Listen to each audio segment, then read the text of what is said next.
제가 목회자로 이제 마지막 헌신을 할 때 불광동에 있는 할렐루야 기도원에 올라가서 하나님과 단판을 지으려고 호기 좋게 일주일 금식을 하리라 하고 이제 올라갔는데 금식은 이틀밖에 하지를 못했습니다. 얼마나 이 된장국 냄새가 3일째부터 그냥 자극을 하는지, 하나님 밥은 제가 먹고 기도하겠습니다 하고 이틀밖에 금식은 못했지만 굉장히 은혜로운 시간이었습니다. 근데 저녁에 집회를 하는데 어느 시골 목사님이 오셔서 설교를 하셨어요. 그러다가 이제 그 예화를 하시는데 생각해보면 굉장히 유치한 예화예요. 그런데 제가 너무 큰 은혜를 받았습니다. 내용은 대략 이런 것입니다. 키우던 병아리가 병들어가지고 가축병원에 데려갔더니 이 수의사가 하는 얘기가 어미닭을 구워 먹이면 낫습니다. 요즘 말로 말하면 엽기 의사, 그죠? 말도 안 되잖아요? 그래가지고 이 농부가 아니 수의사 맞아요? 얘기를 하니까 싫으세요? 그러면 송아지를 구워 먹이세요 그러더래요. 송아지를 구워 먹이세요. 그러시면서 이때부터 이 목사님의 얘기입니다. 병아리 한 마리 살리려고 알을 잘 낳고 있는 어미닭을 죽이는 게 말이 되냐 이거죠. 말이 안 되잖아요. 차라리 병아리 죽이고 말지 어미닭을 왜 죽여요? 알 잘 낳고 있는데. 그런데 목사님이 어떻게 적용하셨는가 하면은 하나님께서는 병아리가 아니라 이 벌레보다도 못한 당신과 나를 위해 하나밖에 없는 독생자 예수님을 보내셨습니다 라고 말씀하시는 거예요. 와, 그 말씀을 하는데 제가 아직도 1984년이니까 세월이 41년이 지났지만 참 제가 잊혀지지가 않습니다. 그 설교를 듣고 제가 정말 무릎을 꿇었습니다. 하나님, 그래요. 저는 이렇게 빚진 인생인데 제가 어떻게 살아야 되겠습니까? 어떻게 살아야 되겠습니까? 오늘 어쩌면 제가 가져던 이 질문에 대한 대답과 같은 설교입니다. 왜냐하면 참 제자의 길 오늘 두 번째인데요. 예수님께서 참 제자가 무엇인지를 우리들에게 말씀해 주신 내용입니다. 오늘 중앙아시아와 북방아 다락방 헌신 예배인데요. 여러분 중앙아시아가 어딘지는 알고 계시죠? 중앙아시아 한번 손 들어보세요. 중앙아시아? 중앙아시아, 중앙아시아가 어디에 있는 나라를 중앙아시아라 그래요? 네? 미들, 영어로 번역을 하시네요, 그냥. 중앙아시아 그러면은 어딘가 하면은 스탄이 들어가는 나라들. 알겠죠? 카자흐스탄, 키르기스탄, 우즈베키스탄, 타지키스탄, 이런 스탄이 들어가는 나라들을 중앙아시아 국가다 그렇게 얘기합니다. 이건 교회에서뿐만 아니라 일반적으로 사회에서도 중앙아시아를 그쪽 나라, 알겠죠? 그러니까 여러분들은 그쪽을 가슴에 품고 늘 기도하는 마음이 있어야 되겠죠. 또 북방아는 한번 손 들어보세요. 북방아는 어디를 북방아라고 하죠? 구체적으로 국가를 크게 몽골리아, 좋아요. 또요? 우즈벡은 방금 나왔는데 중국, 일본, 북한, 그죠? 이런 지역을 북방하다 그렇게 말해요. 그러면 여러분 사실 선교하기가 가장 힘든 국가들이에요. 가장 힘든 국가들이 지금 중앙아, 북방아, 다락방이다 하는 것을 보게 됩니다. 그쪽 지역입니다. 그래서 이런 다락방 우리 순원들일수록 오늘 말씀이 굉장히 적절하다 그렇게 생각합니다. 왜냐하면 참 제자로 살아가지 않고는 우리가 이런 사역을 할 수가 없어요. 자, 여러분 지금 우리가 어디에 와 있는지는 이해하시죠? 포도나무 비유 기억하십니까? 열매가 전혀 없는 가지가 열매를 조금이라도 맺을 수 있는 단계를 우리의 말씀을 생각했고요. 열매가 조금 있는데 어떻게 더 많은 열매를 맺을 수 있는가? 오늘 마지막 시간입니다. 그리고 제가 4월 달에 어떻게 하면 풍성한 열매를 맺을 수 있는가에 대해서 한 번 설교하고 이 시리즈를 마치려고 합니다. 오늘 그래서 어떻게 하면 더 많은 열매를 맺는 참 제자가 될 수 있을 것인가에 대한 말씀들을 함께 나누려고 하는데요.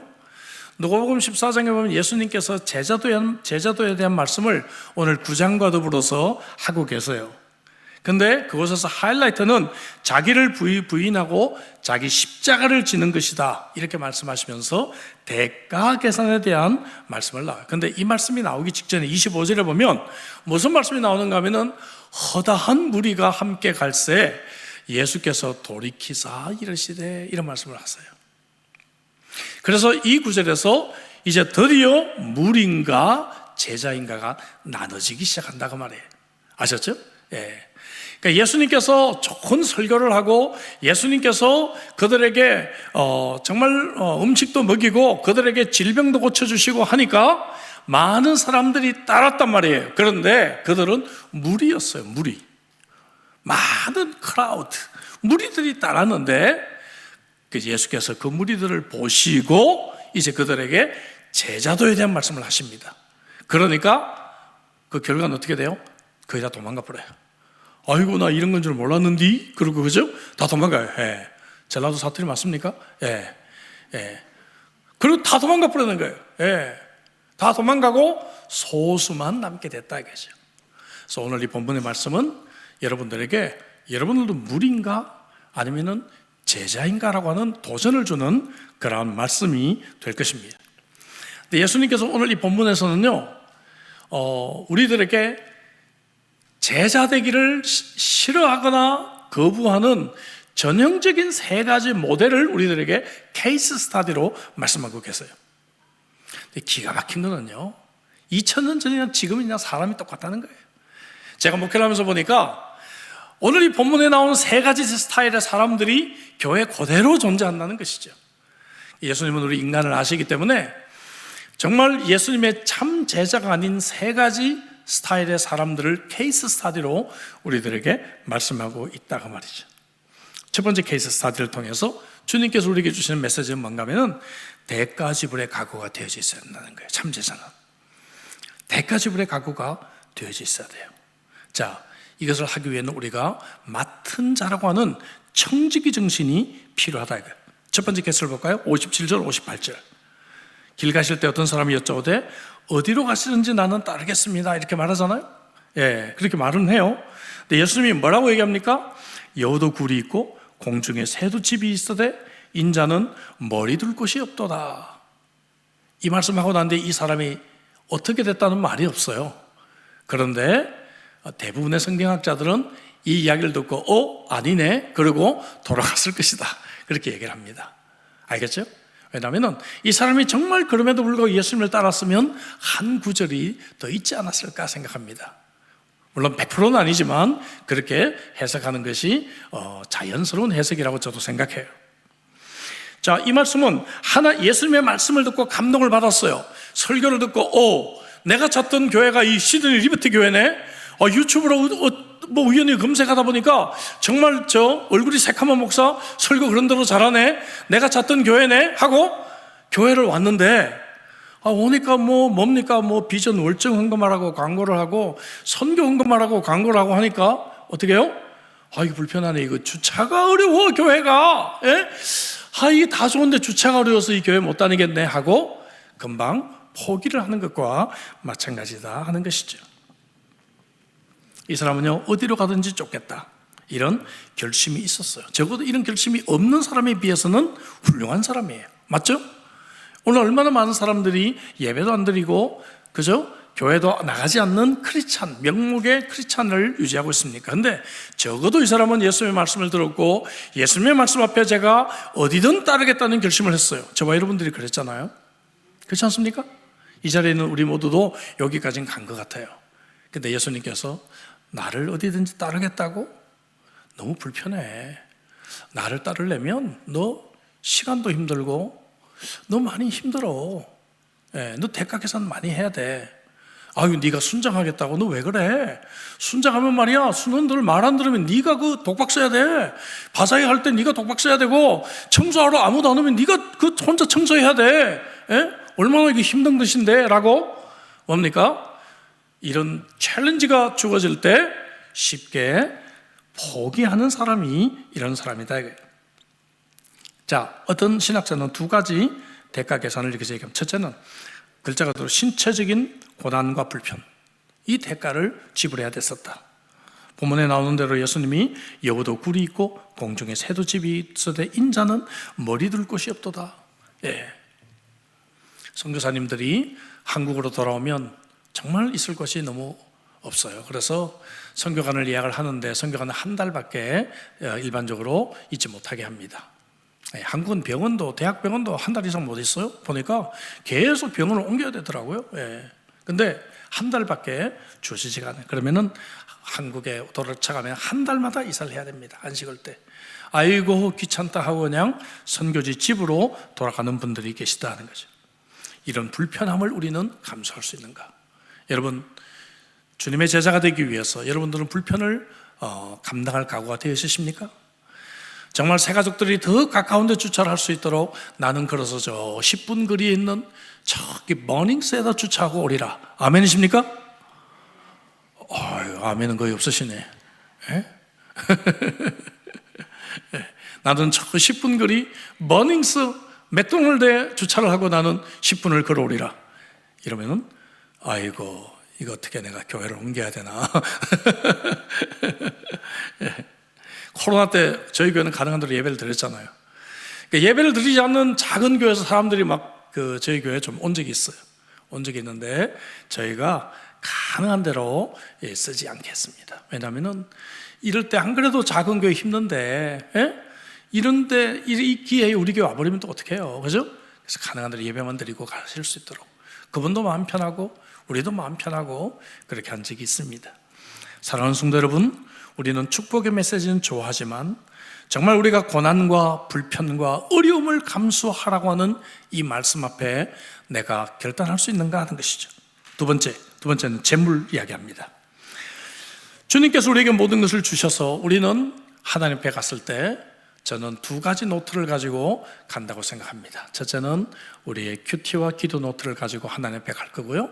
또 하나는 우리가 하나님 앞에 이제 이 가계부를 가지고 가야지 않을까 생각합니다. 이해가 되시죠? 하나님 우리에게 맡기신 거 그거잖아요. 그죠? 우리에게 시간을 맡기셔서 내가 어떻게 하나님이 맡기신 시간과 에너지를 가지고 살았는지 우리의 큐티와 기도 노트를 가지고 하나님 앞에 갈 것 같아요. 또 하나는 하나님이 내게 주신 물질들을 어떻게 사용했는지를 수입 계산서 해서 젊은 사람들은 엑셀 파일을 들고 갈 거고 나이 드신 분들은 가계부 종이에 쓴 것들을 가지고 가지 않을까 그렇게 생각을 합니다.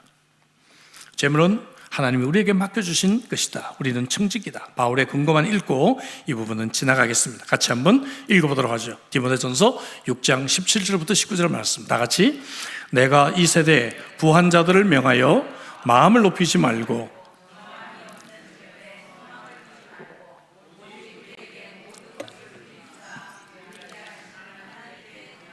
선한 일을 행하고 선한 사업에 부하고 나눠주기를 좋아하며 동정하는 자가 되게 하라. 이것이 장래에 자기를 위하여 좋은 터를 쌓아 참된 생명을 취하는 것이니라. 아멘. 영국이 세계를 좀 지배하던 시절에 실화인데요. 아프리카에서 이제 무역선이 영국으로 오다가 많이 가끔 그때는 좌초되는 경우들이 있잖아요. 배가 침몰하는 경우들이 가끔 있었단 말이에요. 근데 영국 해역에 다 와가지고 어느 배가 이제 침몰을 하면서 조난 신고를 했고요. 구조선이 왔는데 파도가 너무 높아가지고 이 침몰하는 배 가까이까지는 가지 못하고 구명보트를 던져주고 이 구명보트까지 헤엄쳐 와서 구명보트를 잡고 구조선에 올 수 있도록 그렇게 조치를 취했습니다. 많은 사람들이 헤엄을 쳐서 구명보트를 잡고 또 가까이까지 온 사람은 로프를 잡고 이렇게 구조선으로 올라왔는데 또 적지 않은 사람들이 그냥 익사하고 말았어요. 왜 익사했는가 하고 살펴보니까 익사한 사람들의 배에 아프리카에서 가져온 금괴를 두르고 있었다는 거다. 그죠? 이거를 포기하지 못해가지고 결국 침몰하는 배 안에서 이 금괴를 그래도 끝까지 건지려고 배에 묶었다가 이 무게 때문에 그들이 결국 헤엄을 치지 못하고 로프를 잡고 올라오지 못하고 이제 익사했다는 것을 사람들이 밝혀내고 말았다는 것입니다. 얼마나 어리석어요, 여러분. 지금 죽는데 금괴가 무슨 소용이 있어요? 지금 죽는데, 그죠? 금괴와 함께 가라앉는데. 사람은 죽는 순간까지 우선순위를 알지 못한다 하는 것이죠. 여러분, 저와 여러분들의 생애에서 무엇이 제일 중요합니까? 정말 예수 그리스도가 제일 중요합니까? 아멘이십니까? 예수보다 더 중요한 것이 없다라고, 정말 예수님이 나의 길이요 진리요 생명이라고 믿는다면 내가 예수님하고 바꿀 것이 없다, 정말 그런 고백을 여러분들이 할 수가 있을까요? 이것이 바로 첫 번째 제자가 되려고 했던 사람이 들어야 될 메시지, 대가 지불의 각오가 되지 않았다는 것입니다. 두 번째는 우선순위의 각오입니다. 그래서 새로운 가족 관계를 우리는 알 수가 있어야 돼요. 두 번째 사람에 대해서 케이스 스타디를 59절 60절에서 하는 거예요. 또 다른 사람에게 나를 따르라 하시니, 이때는 예수님이 나를 따르라 했어요. 와, 예수님이 찍었으면 그래도 어때요? 가능성이 더 있는 사람이겠죠? 내가 막 예수님 제가 따라갈게요 하는 사람은 몰라요, 그죠? 이 사람이 그냥 그럴 자격이 있는지 없는지 모르지만 예수님이 지금 찍었단 말이에요. 나를 따르라. 근데 그가 이르되 나로 먼저 가서 내 아버지를 장사하게 허락하옵소서. 그러니까 이르시되 죽은 자들로 자기의 죽은 자들을 장사하게 하고 너는 가서 하나님의 나라를 전파하라. 어떻게 보면 굉장히 냉정한 말씀 같죠. 아니, 아버지 장례인데 장례는 치르고 따르라고 해야 되지? 그런데 여러분, 그 당시의 문화를 우리가 좀 보면 알 수가 있어요. 이 당시 이 이스라엘의 문화는 한국 문화와 같이 가정의 장례가 나면 지금 예수님 앞에 올 수가 있어요, 없어요? 올 수가 없는 거예요. 지금 어디 있어요? 지금 아버지 그 시신 앞에 지금 있어야 되는 거예요. 그러니까 지금 아버지 장례가 났다 안 났다? 안 났어요, 아직. 예? 이 말은 뭔가 하면은 아버지가 지금 연로하신데 아버지 좀 돌아가시면 장례까지 치르고 그 다음에 제가 예수님을 따르면 안 되겠습니까? 라고 하니까 예수님께서 심각하게 말씀하신 거예요. 죽은 자들로 장사하게 하라는 거죠.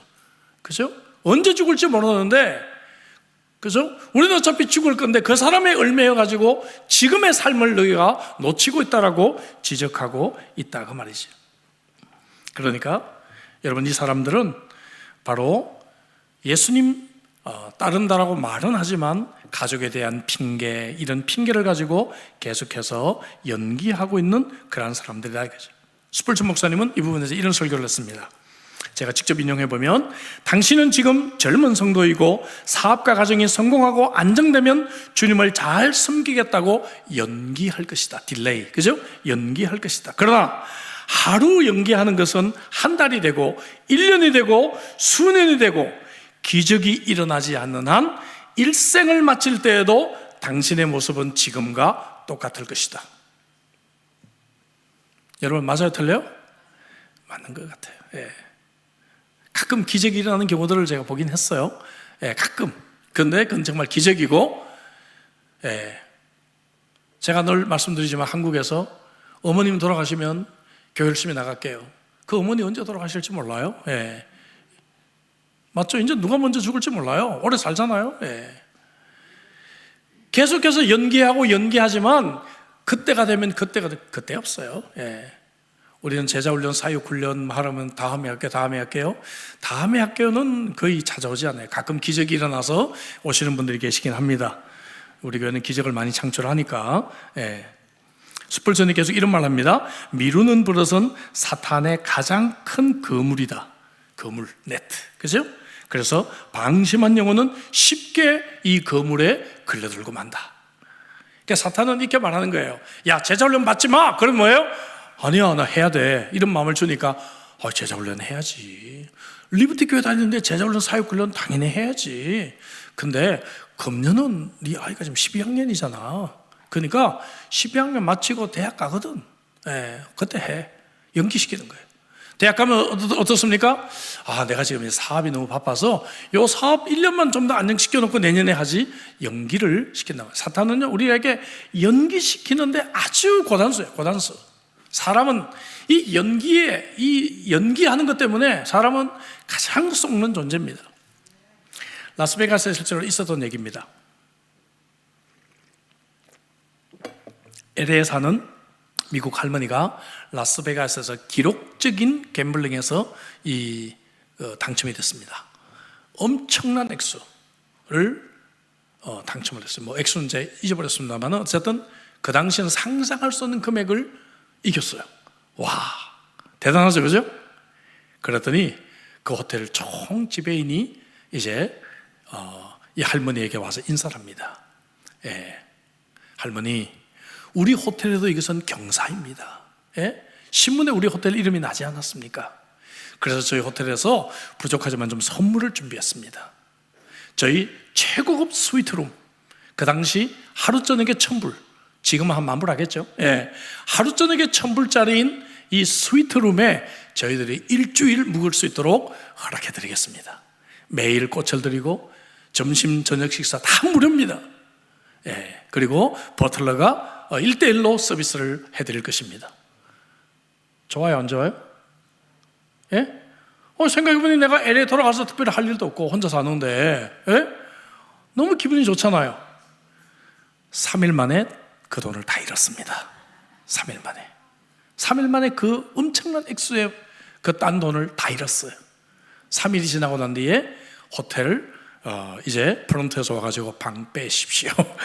돌아가십시오. 참 웃기는 얘기 같은데 이게 우리의 얘기. 왜냐하면 사탄은 우리들에게 연기하기를 좋아하는 거예요. 그죠? 예. 그래서 제가 오늘도 신학교에서 학생들이랑 그런 얘기를 했지만 아프리카 9월달에 가는 얘기를 했습니다 하면서 그분들이 교수님 다음에 기회가 언제요? 다음에 갈게요 하길래 제가 웃었습니다. 예. 제가 그 땅을 다시 가는데 17년이 걸렸는데 제 나이에서 지금 17을 더하면 80이 넘습니다. 제가 그랬어요.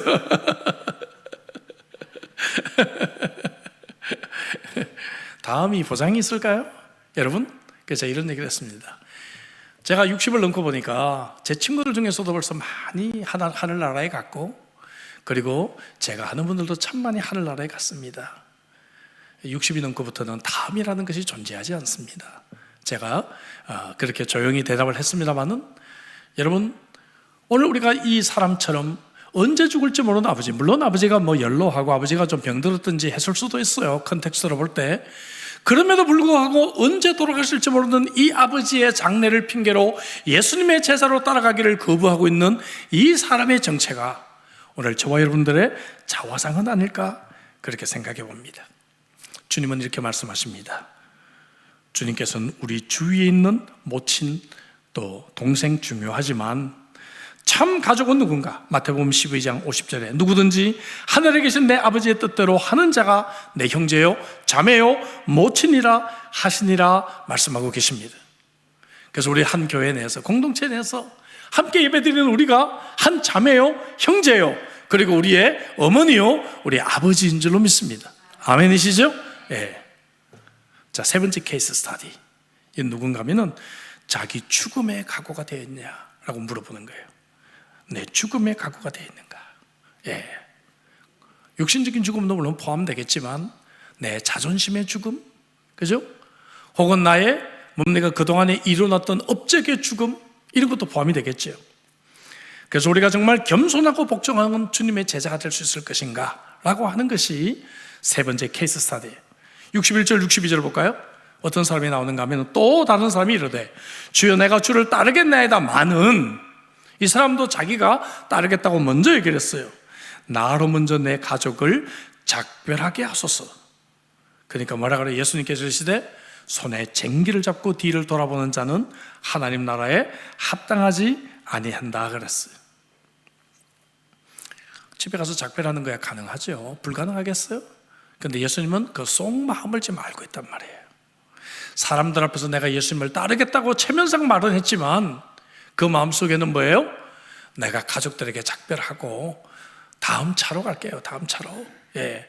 예수님 먼저 저 갈릴리 좀 가고 나시면 내가 다음에 내가 따라갈게요 라고 역시 하고 있는 그런 사람과 같단 말이지.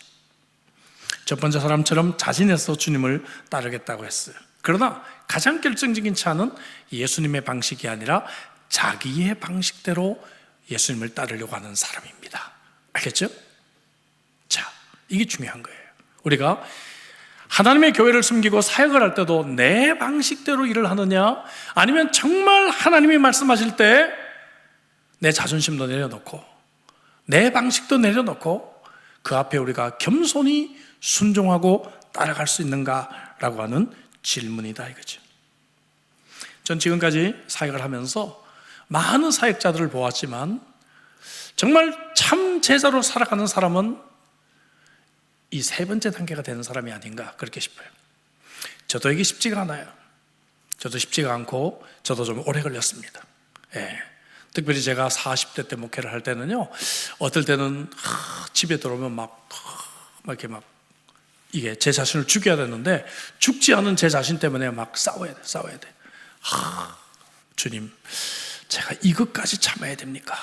하면서 막 싸울 때가 있었어요. 예. 이게 잘 되지 않더라고요. 여러분도 잘 되십니까? 어때요? 예. 여러분도 잘 되시는 것 같아요. 보니까 유 목사가 아무리 열내고 설교를 해도 나는 잘 되니까 그렇게 계시지 않나 싶은데 이게 참 어렵더라고요. 그죠? 나 자신을 죽이는 거, 내 자존심도 죽이고 내 방식도 죽이고, 내가 정말 이게 막 10가지 얘기해 줄 수 있는데, 그죠? 내가 그냥 듣고 내가 그냥 감당해야 되고. 디모데후서 3장 1절 2절에 보니까 말세에 고통당한 때가 이러면 뭐예요? 사람들은 누구를 사랑해요? 자기를 사랑하며. 뒤에도 있지만 제일 중요한 게 이건 같아요. 자기밖에 모른다는 거죠. 그래서 사탄은 너무너무 잘 알아요. 지금 많은 광고의 카피들이 뭔가 하면은 네가 너를 사랑해, 이게 광고의 가장 핵심 메시지예요. 그래서 3개월 동안 수고한 당신 휴가를 떠나십시오. 내가 나에게 주는 선물입니다. 이런 거 막 되게 많이 강조하잖아요, 요즘. 예. 그래서 오늘 이 말세가 되면 나를 사랑하라는 거예요. 근데 여러분, 성경은 우리들에게 첫째가 누구를 사랑? 하나님 사랑. 둘째는 누구 사랑? 이웃 사랑. 예. 그리고 지난주에서도 말씀을 드렸지만 우리는 다른 사람을 대접하는 것보다, 다른 사람의 대접을 받는 것보다 대접하는 것이 훨씬 더 행복하잖아요. 그렇지 않습니까? 예, 훨씬 행복하거든. 하나님 말씀대로 살 때 우리는 제자의 길을 가고 행복한 줄로 믿습니다. 다음 달에 한국에서 개봉되는 영화를 제가 하나 기다리고 있는데요, 디트로이트 본 해퍼 영화가 좀 개봉을 앞두고 있습니다. 예, 이 영화는 꼭 봐야 될 영화예요. 그래서 제가 이 영화를 보고판 목사님에게 제가 이번에 한국에 가서 연락을 좀 하고, 가능하면 제가 한번 잠깐 뵙고 오려고 그래요. 예. 근데 어쨌든 이 영화가 이제 한국에 다음 달에 개봉이 됐는데, 이 영화는 정말 크리스찬이 꼭 봐야 될 영화예요. 너무너무 영화가 잘 됐어요. 그리고 우리가 디트로이트 본 해퍼는 여러분 누군지 아실 겁니다. 독일의 고백교회를 이끌었던 사람이에요. 독일의 나치 정권이, 그죠? 정말 교회를 탄압하고 나치 정권을 지지하라고 할 때 많은 정말 신앙의 양심을 가지고 많은 교회 성도들에게 신앙의 이 호소를 했던 참 멋진 훌륭한 분이죠. 이 사람이 제자가 되기 위한 대가를 오늘 이 본문을 가지고 분석을 했어요. 본문을 가지고 두 가지를 얘기했습니다. 첫째는 뭔가 하면은 과거의 생활에 집착하면 안 된다, 이 얘기를 했어요. 디트로이트 보네페가 과거에 집착하는 사람은 실패한다. 특별히 이 보네페는 세 번째 이 케이스 스타디를 주목해서 얘기를 하는 거예요. 과거에 집착하지 말라. 그래서 어떤 케이스를 설명하는가 하면 구약에서 엘리사를 얘기를 하고 있습니다. 엘리사가요, 엘리야의 부르심을 받았을 때 어떻게 해요? 그가 밭으로 돌아가서 쟁기를 불살랐다고 되어 있어요. 와, 그거는 뭡니까? 평생 자기의 사업이에요, 사업.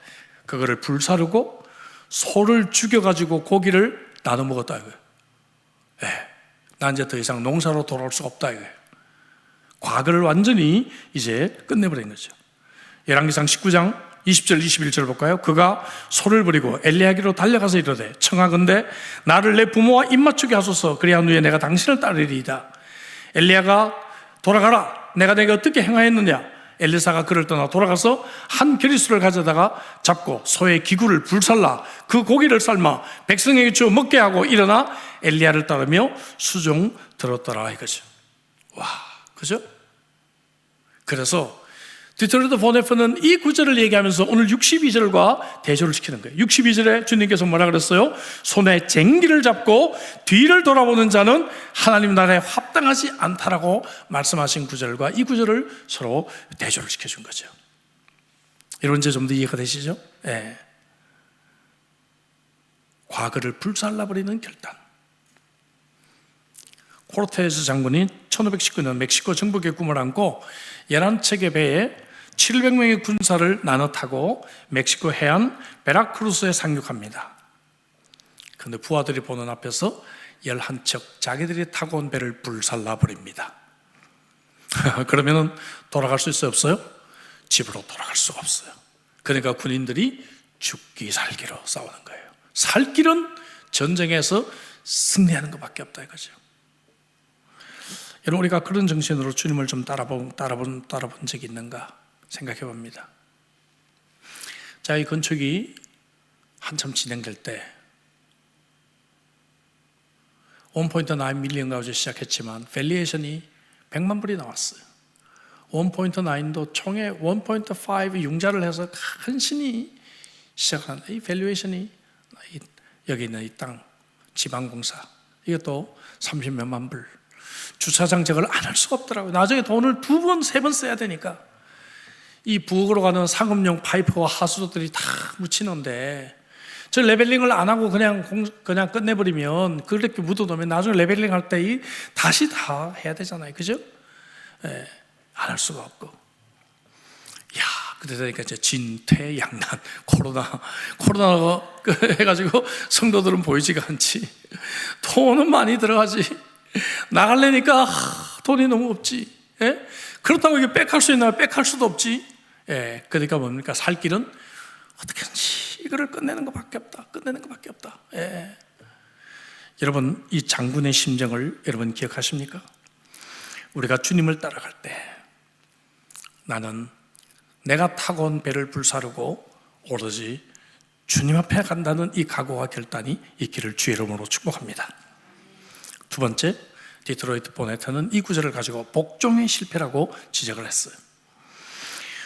우리가 원할 때는 복종하는데 원하지 않을 때는 복종하지 않는다는 것입니다. 저는 이 지적이 오늘날도 너무나 해당된다고 생각해요. 그래서 오늘날은 교회에서 사역을 맡길 때도 다 물어봐야 돼요. 교사 하시겠습니까? 성가대 하시겠습니까? 순장 하시겠습니까? 서리집사 하십시오. 그래서 안 돼가지고는 이제 서리집사도 뭡니까? 이야기하고 짧게 줘서 수요일까지 답 없으면 임명하겠습니다. 이 답을 안 하거든. 예? 답을 안 하고 버티는 거예요. 교회가 어떻게 하나 보자 하고 내가 답 안 하는데 어떻게 하나 보자 하고 버티는 분들이 계세요. 그래서 우리가 수요일까지 답이 없으시면 수락한 것으로 알겠습니다. 사역하기가 너무 힘든 세상입니다. 물론 우리가 세상에 나가면 여러 가지로 많은 선택을 하게 되죠. 소스 하나에도 20가지, 30가지를 선택하니까. 하지만 우리가 하나님을 숨기는 일에 있어서는 나보다도 무엇이 더 중요한 것인가? 그죠? 예. 그래도 우리 교회는 이런 분들이 많아요. 목사님, 저는 무엇이든지 좋아요. 뭐든지 맡겨주시면 제가 하겠습니다. 예. 그냥 저에 대해서는 부담 없이 맡겨주세요. 목사님 맡겨주신 거 뭐든지 하겠습니다. 그런 분들이 꽤 계세요. 할렐루야. 와, 그런 분들 때문에 막 숨통이 트여집니다. 예. 그런 분들이 얼마나 큰 격려가 되는지 알 수가 없어. 우리 교육자들에게. 17세기에 살았던 로렌스 형제들, 이 사람이 하나님 앞에서 실천하는 삶이라는 책을 썼는데요. 군인으로 살다가 어느 날 떨어지는 나뭇잎을 보고 이 사람이 회심을 해요. 아, 나도 내 인생이 저렇게 되겠구나. 그래서 1666년 파리 근처에 있는 까르멜 수도원에 들어가서 수도사가 되기로 결심을 합니다. 그때는 수도운동이 한참 이제 막바지에 유행할 때였습니다. 수도원에서 이 사람을 부엌 일을 하도록 그렇게 이제 임명을 합니다. 이런 마음에 들까요, 안 들까요? 돌을 닦으러 들어갔는데 너는 부엌에서 일해야 하는 거예요. 예. 첫 번째는 마음에 내키질 않았어요. 하지만 나를 하나님께 내려놓고 겸손히 일을 하기로 그가 결심을 합니다. 그는요 그 일을 하다가 세상을 떠났어요. 알겠죠? 그는 대성당에서 일을 하고 싶었지만 부엌에서 일을 하다가 그는 세상을 떠났어요. 그리고 그는 그릇 닦는 이 일을 통해서 진정한 성도가 되기를 위해 기도했던 사람이에요. 오늘 얼마나 많은 영성가들에게 이 로렌스 형제들의 이야기가 들려주고 있는지 몰라요. 그는 80세 죽을 때까지 많은 사람들에게 존경을 받고 진정한 제자라는 모델이 되었다는 것입니다. 성경에 이런 말씀 중에 가장 예상치 못한 말씀이 마가복음 10장 29절 30절이에요. 제자의 보상에 대한 말씀이에요. 예수께서 가라사대 내가 진실로 너희에게 이르노니 나와 및 복음을 위하여 집이나 형제나 자매나 어미나 아비나 자식이나 전토를 벌인 자는, 중요합니다, 금세에 있어. 금세는 언제? 지금 이 땅에서도 집과 형제와 자매와 모친과 자식과 전토를 몇 배? 100배나 받대. 이 100배 하면 눈이 크게 떠야 정상 아니겠습니까? 그죠? 100배나 받대. 핍박을 겸하여 받고, 이게 또 있다는 거예요. 그죠? 핍박을 겸하여 받고 내세 영생을 받지 못할 자가 없느니라. 이렇게 우리들에게 축복을 말씀하고 계십니다. 여러분, 이건 영적인 축복만이 아니에요. 제가 금세를 강조했잖아요. 이 땅에서 실제로 우리들에게 하나님은 제자로 살아가는 길에 복을 주신다라고 약속하고 계십니다. 실제로 이 말씀의 문맥, 부자 청년이 재물을 버리고 쫓아가는 이 말씀의 슬픈 얼굴을 하고 돌아갔다는 말씀 뒤에 이 말씀이 나왔거든요. 베드로가 기쁨조로 등장하잖아요. 그 바로 앞에 28절에 보면 우리가 모든 것을 버려두고 주님을 쫓았나이다. 어때요? 이 부자 청년이 재물을 들여서 헌신해라 하니까 아이고 이건 아닌데 그러고 이 교회 건축 안 하고 갔단 말이에요. 그렇죠? 근데 베드로가 뭐예요? 주님, 저희들은 모든 것을 버리고 쫓지 않았습니까? 우리가 있지 않습니까? 라고 예수님에게 기쁨조가 돼서 등장을 한 거예요. 그때 주님께서 바로 이 말씀을 주신 거예요. 금세해도 100배의 축복을 받을 거야 라고 말씀해 주셨다는 것입니다. 저는 이 자리에 있는 저와 여러분들, 특별히 오늘 헌신 예배를 드리는 중앙아, 북방아 우리 수원들이 여러분 이런 축복을 얻기를 정말 간절히 소망합니다. 신앙생활하면 복받는 비결이 분명해요. 근데 우리가 참으로 이것을 깨닫지 못하고 늘 우선순위가 혼돈되고 제자 되기를 결심을 하지 못해서 그런 삶을 살지 않나 싶습니다. 찰스 스튜드, 영국 갑부의 아들이었습니다. 이 사람이죠. C.T. 스튜드라고 캠브리지 대학의 수재였습니다. 크리켓 대스타였습니다. 가는 곳마다 너무 사인해달라고 인기가 많아가지고 식사를 못할 정도였다고 그래요. 어느 날 가정에 큰 변화가 일어납니다. 아버지가 무디의 전도로 예수를 믿게 되어 아마 14살 때쯤으로 기억해요. 그래서 C.T. 스튜드도 자연스럽게 예수님을 함께 영접하게 되고 삶이 변화되기 시작합니다. 지금까지 누렸던 인기, 부요함 이런 것들이 시시하게 느껴집니다. 복음을 전하는 일이 가장 보람된 일이라고 깨달아졌어요. 젊음을 바치고자 중국 선교사로 떠나게 됐습니다. 그던 아버지가 세상을 떠나서 그 당시 돈으로 3만 파운드가 넘는, 지금으로 말하면은 거의 한 3,100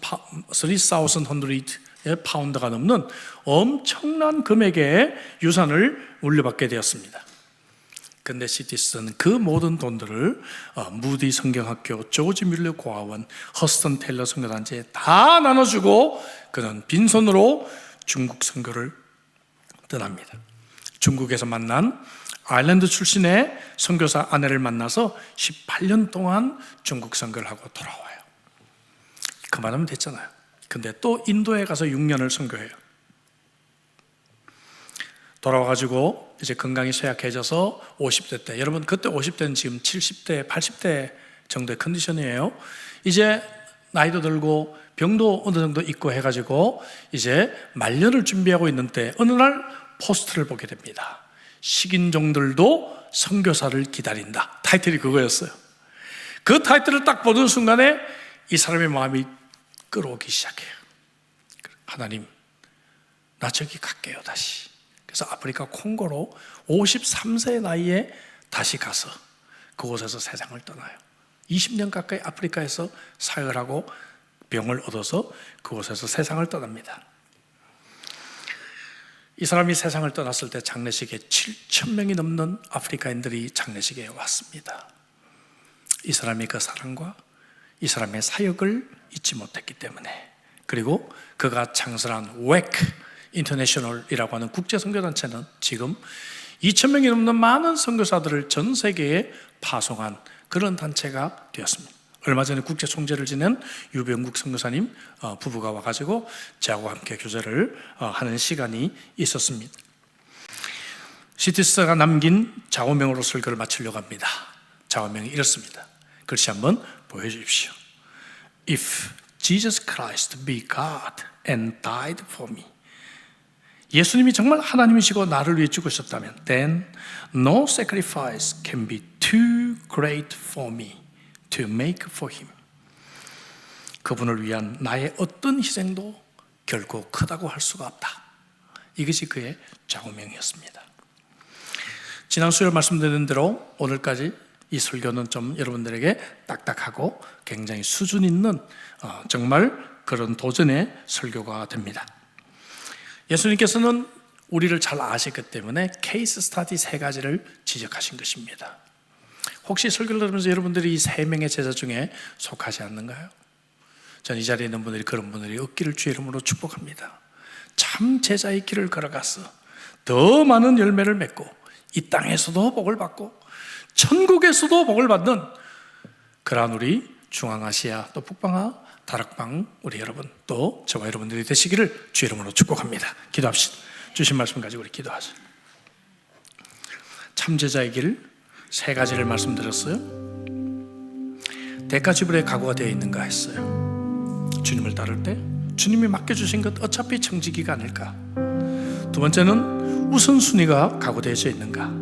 3번째는 자기 죽음의 각오가 되어져 있는가. 굉장히 힘든 말씀이에요. 저도 이 말씀 힘이 듭니다. 하지만 주님께서 우리에게 주신 케이스 스타디 3가지를 가지고 말씀 생각해 봤는데 이 말씀을 가지고 우리를 한번 돌아보죠. 그리고 한번 적용해 보죠. 하나님, 저도 이런 제자였던 것 같아요. 이제 그러나 오늘 이 말씀 앞에서 다시 한번 결단하고 평생 남은 인생 주님을 제대로 따라가는 참 제자가 되겠습니다. 결단의 기도로 이 시간에 함께 나가겠습니다. 기도하시겠습니다.